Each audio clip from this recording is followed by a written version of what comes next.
The Madremonte, also known as Mother Mountain or Mother of the Forest, is a spirit found in Colombian mythology, regarded as the protector of the forest and its animals. She is very unforgiving when humans enter her domain to alter or destroy them.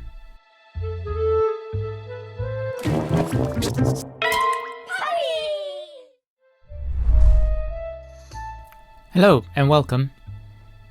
Because we are so close to Halloween, I thought I'd create one of Colombia's most famous mythological characters, the Madremonte.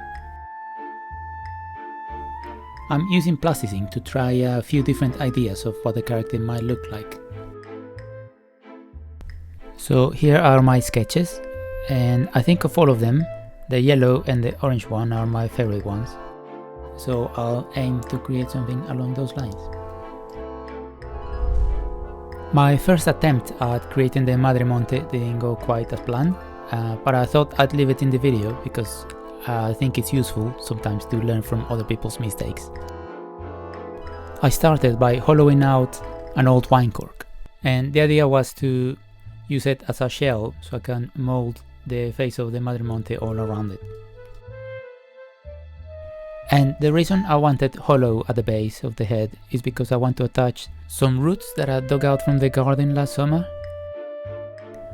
I think it will make it look sort of wild and natural, but also kind of spooky and eerie. At the time, it felt like a very clever thing to do, to use cork for the base of the head, but then turns out it wasn't, and you'll find out soon why. I start by adding a thin layer of polymer clay around the cork.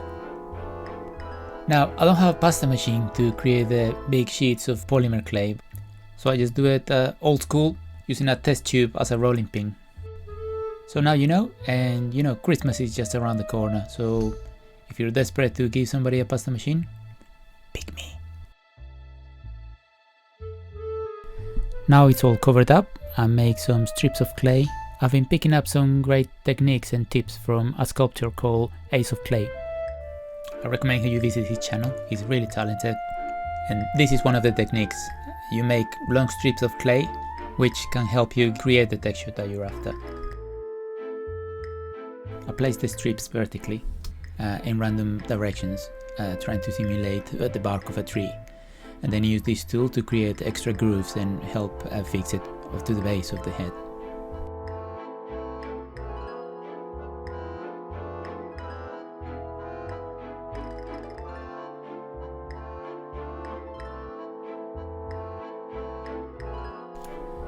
Here the character is nearly finished. I'm just giving it the final touches, last bits of texture before I give it a brush with a clay softener before it goes in the oven, and then soon you're gonna see what the problem was I had with the cork.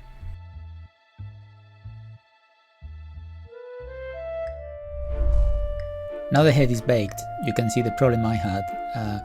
The cork expanded with the heat, pushing the clay outwards and causing it to break. So, lesson learned, now we know cork is not a good base for this kind of project. So for my second attempt, I'm going to use only aluminium as the base, aluminium foil. Now I have a bit of cork here underneath it, but it's only just to give it a bit of structure while I work on it, and then I'll remove it before it goes in the oven. The other challenge I had was that I wanted to use these plastic toy eyes, but obviously they can't go in the oven, so I left a gap big enough for them, so I could glue the eyes after I've baked the character. Unfortunately, as you will see, the gap ends up not being large enough when I finished, and I could have made the sockets bigger using the rotary tool, but I didn't want to risk breaking it again and having to start a third time. So I came up with a different solution for the eyes, which you will see at the end of this video. But then I also ran into a third problem, which was that I ran out of clay. Luckily, I managed to find a stash of more Fimo clay, but I don't know if you can tell from the video, it's got glitter on it. I really hate that stuff. I don't even know why I had glittery Fimo. I must have bought it without realizing. Or maybe it's haunted clay that appears out of nowhere. Oh, I know.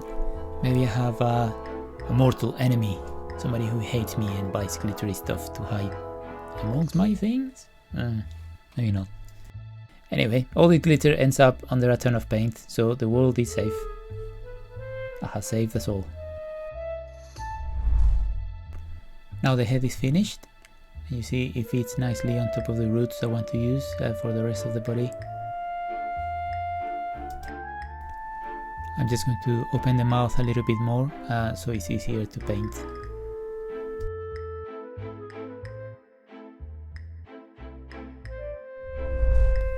Now it's time to start thinking about the arms.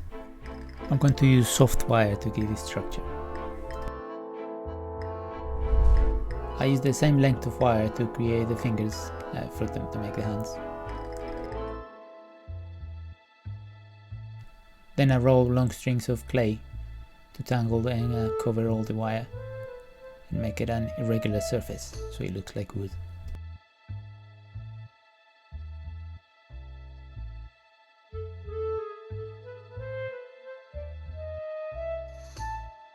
And again I use this pointy tool to stick all the strips of clay together and to create extra grooves so it looks more like the bark of a tree.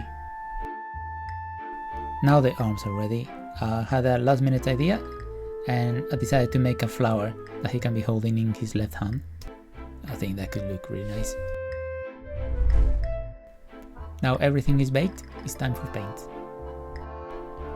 I'm going to apply a very dark coat of paint all over it. So I cover up all the crooks and grannies. No wait, all the hold on. Nooks and crannies, that's it. Dear me, I had to Google that up. Anyway, nooks and crannies, much better than crooks and grannies. I don't think grannies will be very appreciative if I painted them all black.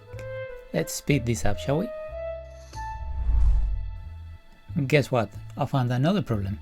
Turns out I'm not as good as Ace of Clay to plan ahead, so I'm having to drill a hole in order for me to attach his arms.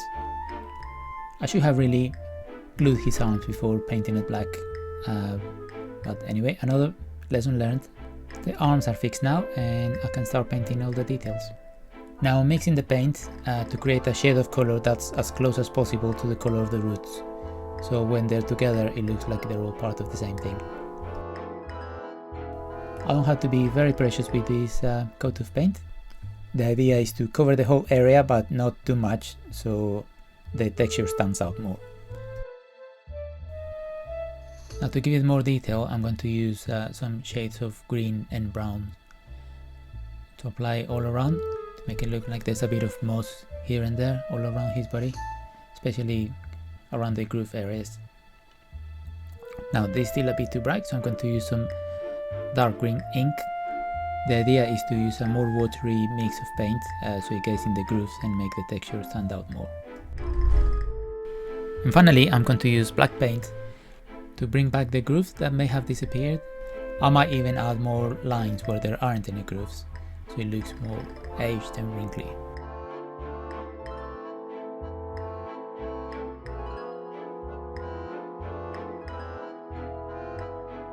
Time to add some color to the flower. I saturated with paint, especially around the edges, so the shapes of the flower stand out more. Because otherwise it'd be too dark and it's hard to see what it is. Now all the paint is dry, I can stick the roots under it. They fit quite snugly. I can also put the flower in his hand now. And it's quite a nice fit, so it's not going to go anywhere, so I don't think it's going to require much glue, if at all. And now the Madremonte is nearly complete. As I said before, I ran into trouble with the eyes because the eye sockets are not quite big enough anymore because of the eye bags I decided to add and the eyebrows. So I decided to use pins instead. I'm just gonna cut the end of these pins, stick them in the eye sockets and draw a pupil with a felt tip pen. I also made a base for the character with an acrylic rod and an acrylic circle that I just glued together. Now the Madremonte is completely finished. Let me know in the comments below what you think of her. I may attempt other Colombian mythological characters in the future. If you haven't guessed it yet, I'm from Colombia, so it'd be nice for you to know a little bit more about my culture. For the first time ever, I'm going to give a shout out to Sam from Wilshire, who sent me this character that he made from materials he found in the forest. I think it's absolutely fantastic. Thank you, Sam. This has really made my day. If you create a character inspired by something you may have seen in this channel, do send it over. I'd love to show it here. Thank you for watching. Come back soon.